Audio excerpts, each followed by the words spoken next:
It's sort of hard to completely put into words the fatigue and the pain that you have. It's never been more important to try and look after players because we know on the weekend they're going to go through a fair bit of hell. AFL footy, it's 360 degrees in nature. Impacts can come from any different angle. It's a pretty substantial impact that a single game can have. The extremely high distances that they run and sprint, corkies, general impacts, getting legs twisted and arms twisted, the amount of times they have to change directions, get off the ground, jump. At the end of the game, their tank is absolutely empty.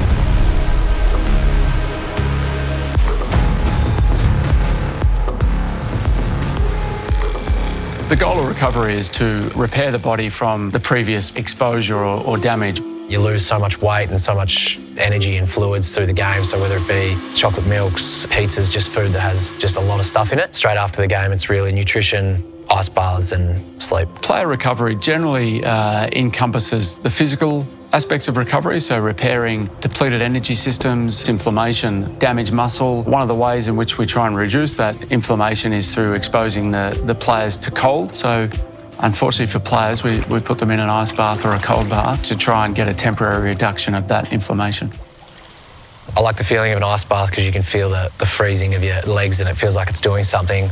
When I was about 12 or 13 playing elite basketball, I thought I'll join the elite ranks by doing some ice baths, and I used to either get bags of ice on the way home or freeze big buckets up.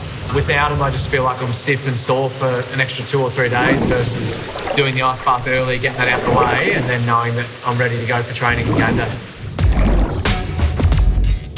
Yeah, the bad days can be pretty bad, especially one day post-game when you start to feel all the bumps, the bruises and the fatigue. But you just know that if you don't do the work early, you're not going to be able to perform the next day.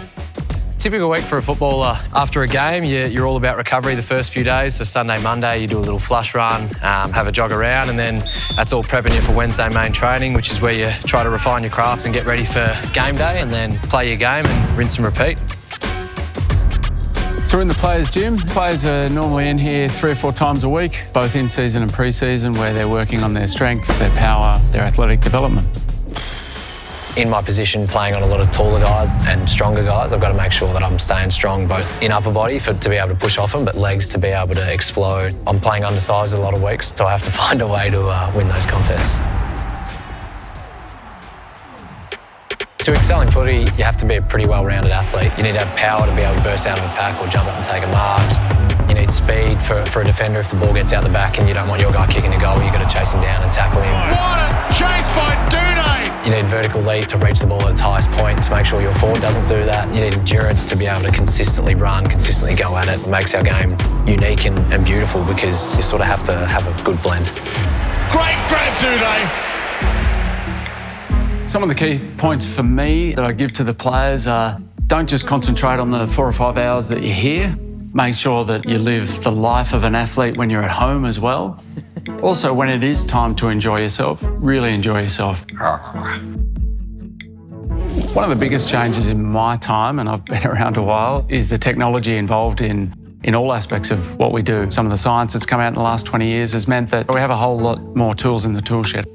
Passion for movies started back in year 7. I picked a media subject as a bludge, just to sort of have a class off basically, and ended up falling in love with how movies are made, and passive recovery and my movie loving habits go hand in hand, to be honest. I was such a big proponent for recovery in terms of ice baths and massage and all that sort of stuff. But then you've got technologies advanced to a point where I can sit down, watch as many movies as I want whilst I'm still getting a form of recovery, and it makes me happy every day to think about it, to be honest.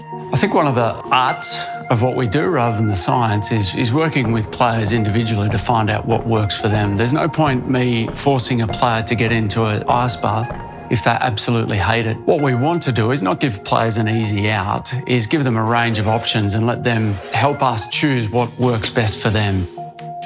Yeah, I think recovery is incredibly important. At the elite level of sports, you have to be switched on the whole time. You've got to make sure that you do everything in the week, be it mental recovery, physical recovery, to make sure that come game day you're ready to roll and you don't have any sort of lingering effects, whether it be a little corky or like something in the back of your head, did I leave the oven on, just anything like that. You need to clear all that out to make sure that when it comes to game day that you can be entirely present and perform at your best self.